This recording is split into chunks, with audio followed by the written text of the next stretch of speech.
अस्सलामु अलैकुम वरहमतुल्लाहि वबरकातुहू। फ्राइडे कमेंट बॉक्स शुरू करने से पहले हमेशा की तरह आपसे दो बातें कहना चाहूँगा।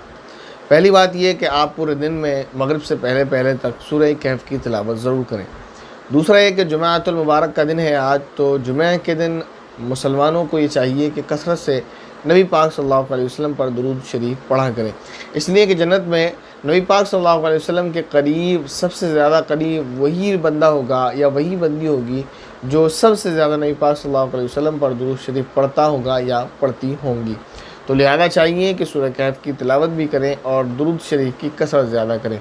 तीसरा काम ये कर लें कि जो आप आज जो कुछ भी तिलावत करें या पूरे हफ्ते जो कुछ भी आपने तिलावत किया है या जो कुछ भी आपने नेकियां की हैं, अल्लाह रब्बुल इज़्ज़त से दुआ करें कि अल्लाह रब्बुल इज़्ज़त इन नेकियों में कुछ हिस्सा या मुकम्मल हिस्सा मरहूमीन का भी फरमाएं, क्योंकि मुकम्मल का भी आप इरादा कर लेंगे तब भी आपके सवाब में कुछ भी कमी नहीं आएगी।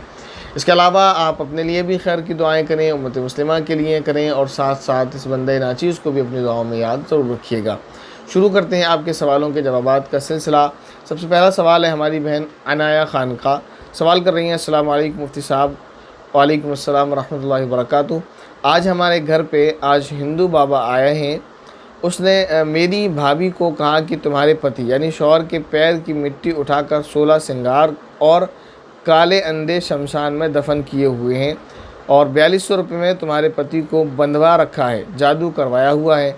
मैंने सबको समझाया कि ये शिरक है, लेकिन मेरी माँ और भाभी मुझसे नाराज़ हो गई थी, तो मुझे बोल रही हैं कि तू ज़्यादा मौलवन बन रही है। मेरी रिक्वेस्ट है आपसे इस पर एक क्लिप अलग से बनाकर अपलोड कर दें ताकि बाकी लोग भी गुमराह न हों।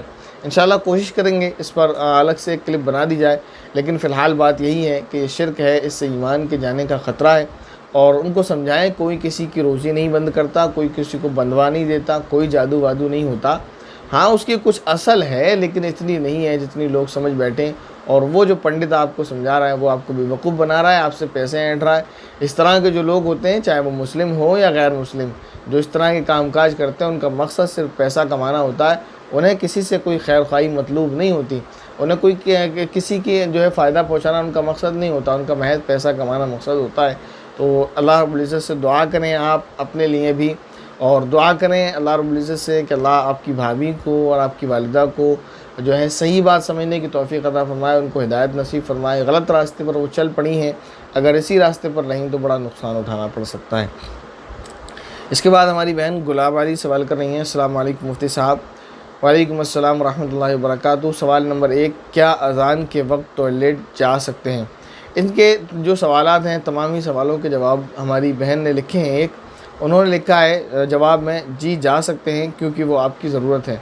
हाँ, बात तो सही है कि अज़ान के वक्त अगर किसी को पेशाब या टॉयलेट की ज़रूरत पड़ती है और वो अगर अज़ान के वक्त ना जाए तो परेशानी हो सकती है, दर्द बढ़ सकता है या ये कि कपड़े ख़राब हो सकते हैं, तो जाना चाहिए और ज़रूर जाना चाहिए। नहीं जाएंगे तो नुकसान हो जाएगा, लेकिन ऐसी आदत नहीं बनाना चाहिए। अज़ान से पहले फ़ारिग हो जाना चाहिए, या अगर इतनी शिद्दत नहीं है पेशाब या टॉयलेट में कि आप अज़ान के वक्त ही जाएं तो ज़रा अज़ान होने दें, अज़ान हो जाए उसके बाद चले जाएं, बेहतर ये है। लेकिन अगर किसी को जो है इसका प्रेशर है और वह अज़ान के वक्त में भी जाना चाहे तो जा सकता है, लेकिन ज़्यादा बेहतर यही है कि या तो पहले फ़ारिग हो लिया जाए, या अगर परेशानी और दिक्कत ना हो तो वेट कर लिया जाए, उसके बाद अज़ान के बाद फ़ारिग हो। इसके बाद उनका दूसरा सवाल है, खाना खाते वक्त सर पर दुपट्टा रखना ज़रूरी है? खाना खाते वक्त सर को ढाँकना सुन्नत है, तो लिहाजा जो है हमेशा इस बात का ख्याल रखें कि सर ढाँक कर ही खाना खाया करें। मर्द हजरात हैं तो टोपी पहन लें, रुमाल लगा लें, कैप लगा लें, कुछ भी, खुलासा ये कि सर ढाँक लें। तो इसी तरह हमारी बहनें हैं तो उनको भी चाहिए कि सर पर दुपट्टा ज़रूर रखें। नहीं रखेंगे अगर सुस्ती और गफलत की वजह से तो सुन्नत छूटेगी, सुन्नत के सवाब से महरूम रहेंगे। और सुन्नत के साथ कोई अमल होता है तो उसमें बरकत भी होती है, फ़ायदा होता है, उससे भी महरूम रहेंगे।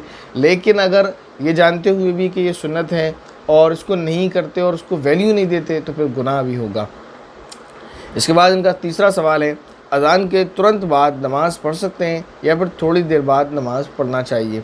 तो जैसे मैंने कहा था, तीनों सवालों के जवाब इनके एक बहन ने दिए हैं, वही जवाब इन्होंने ये भी दिया है कि अज़ान के तुरंत बाद नमाज़ पढ़ सकते हैं, बल्कि जल्दी ही पढ़ना चाहिए, देर नहीं करना चाहिए। बहुत अच्छा जवाब है इनका।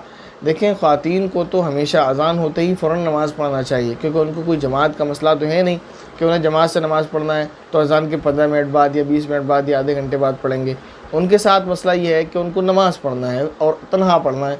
तो जैसे ही अज़ान हो जाए, अज़ान होते ही, बल्कि अगर जैसे उनको पता है कि अज़ान 12:15 बजे होगी, मसलन ज़ोहर की अज़ान 12:30 बजे होगी, 1 बजे होगी, 2 बजे होगी, या जो भी है, मसलन ले लेते हैं हम, आपको पता है कि आपकी अज़ान 1:45 पे होती है, 1:45 पर।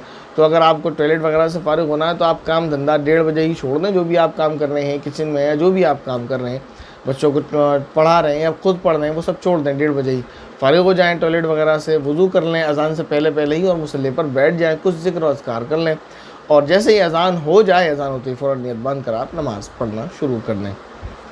इसके बाद सवाल है हमारे भाई मिर्ज़ा बैग का, कह रहे हैं अस्सलाम वालेकुम मुफ्ती साहब, शाहीना का मीनिंग बता दीजिए प्लीज़। वालेकुम अस्सलाम रहमतुल्लाहि व बरकातुहू। शाहीन कहते हैं बाज़ को, जो एक परिंदा होता है। इसी तरह शाहीन कह सकते हैं बहादुर को, और इसी तरह शाहीन कह सकते हैं मजबूत दिल वाले को कह सकते हैं। उसी में शाहीना भी नाम आता है कि आप शाहीना के माना भी यही ले सकते हैं। इसके बाद हमारी बहन मारिया इस्लाम सवाल कर रही हैं, अस्सलाम वालेकुम रहमतुल्लाहि व बरकातुहू। मेरा सवाल ये है कि मैं मकतब चलाती हूँ तो बच्चों की अम्मी जैसे बड़े लोग को कुरान सही करवाना चाहती हूँ और दीनी तालीम बताना चाहती हूँ। आप मेरे लिए दुआ कीजिए, जो मैं कर रही हूँ वो अच्छी तरह से कुरान सही करा सकूँ। अल्लाह रब्बुल इज़्ज़त आपके काम में आसानी फ़रमाए, आपके काम को कबूल फ़रमाए, आपके काम को सही तरीके से पाया तकमील तक पहुँचाए। ये कह रही है, मेरा सवाल ये है कि सीरत मुस्तफ़ा की जो बुक मेरे पास है वो पढ़ कर बता सकती हूँ, तो वो बुक आप स्कैन पे जो है उसका फ़ोटो खींच कर, या अगर आपके पास PDF हो तो हमें व्हाट्सएप पर दिखा दें, हम देख लेंगे उसको 1-2 जगह से। अगर वो जो है मोतबर आलिम दीन की है तो आप वो पढ़ कर सुना सकते हैं, कोई मसला नहीं है। इसके बाद सवाल है हमारी बहन गुलाब अली का। सवाल है, अस्सलाम वालेकुम मुफ्ती साहब। वालेकुम अस्सलाम रहमतुल्लाहि व बरकातुहू। क्या रात को तकिए के नीचे किताब रख कर सोने से सबक जल्दी याद हो जाता है? मेरे मदरसे में सब लोग ऐसे ही करते हैं, प्लीज़ जवाब ज़रूर दीजिएगा।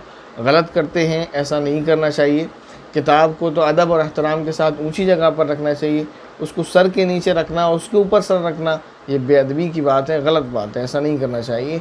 और ऐसा करने से सबक जल्दी याद नहीं होता, बल्कि ये नामुनासिब बात है, बेअदबी है किताब की। इसके बाद दूसरा सवाल है इनका, खाना 3 उंगली से कैसे खाया जाता है? प्लीज़ रिप्लाई ज़रूर दीजिएगा। देखें, 3 उंगली से खाना खाना सुन्नत है, ये बात सही है, लेकिन 3 ही उंगली से खाना खाना सुन्नत है, ये बात सही नहीं है, क्योंकि नबी पाक सल्लल्लाहु अलैहि वसल्लम से 5 उंगलियों से खाना खाना भी साबित है, लेकिन तरीक़ा अलग अलग है। आप जो चीज़ 3 उंगलियों से खाने की है वो 3 उंगलियाँ से खाएँ। मसलन आप आइसक्रीम खा रहे हैं या आप कोई चीज़ खा रहे हैं, आप रोटी खा रहे हैं, तो वो भी आप 3 उंगलियों से खा सकते हैं। और उन 3 उंगलियों में एक है अंगूठा, दूसरी है ये फिंगर, तीसरी है मिडिल फिंगर। इन उंगलियों का आप इस्तेमाल करके आप रोटी भी आराम से तोड़ सकते हैं और इन 3 उंगलियों से खा सकते हैं। आप आराम से आप ट्राई करेंगे, रोटी भी टूट जाएगी, इससे निवाला भी बन जाएगा और इससे आप खा भी सकते हैं और आपकी ये 2 उंगलियां फ्री रहेंगी। इसी तरह आइसक्रीम वगैरह भी आप खा सकते हैं। लेकिन अगर आप बिरयानी खा रहे हैं तो उसके लिए ज़रूरत पड़ सकती है आपको 4 उंगलियों की, 5 की तो नहीं पड़ेगी। 5 भी अगर आप इस्तेमाल कर लेंगे तो बुरा नहीं है, आप इस तरह खा सकते हैं, 4 से भी खा सकते हैं। 4 से खाएंगे या 3 से खाएंगे, एक बड़ा फ़ायदा इसमें ये होता है कि जब हम छोटा लुकमा खाएंगे 3 उंगलियों से, जब चावल खाएंगे, बिरयानी खाएंगे या 4 उंगलियों से, तो वो कम आएंगे, और जब हम कम खाएंगे उसको ज़्यादा चबाएंगे तो ये मैदे को भी फ़ायदा पहुँचाएगा। इसके जो है तिब्बी फ़ायदे अपनी जगह अलग हैं। लेकिन अगर ज़रूरत पड़ जाती है 5 उंगलियों की, 5 उंगलियों से आप खा रहे हैं तो 5 उंगलियों से भी खा सकते हैं।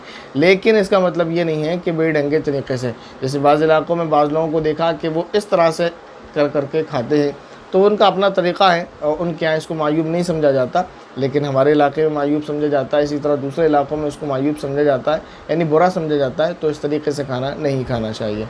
बहरहाल ये कि जो चीज़ आप 3 उंगलियों से आसानी से खा सकते हैं वो 3 उंगलियों से खाएं, और अगर चौथी या 5वीं उंगली की ज़रूरत पड़े तो उसका भी इस्तेमाल कर सकते हैं।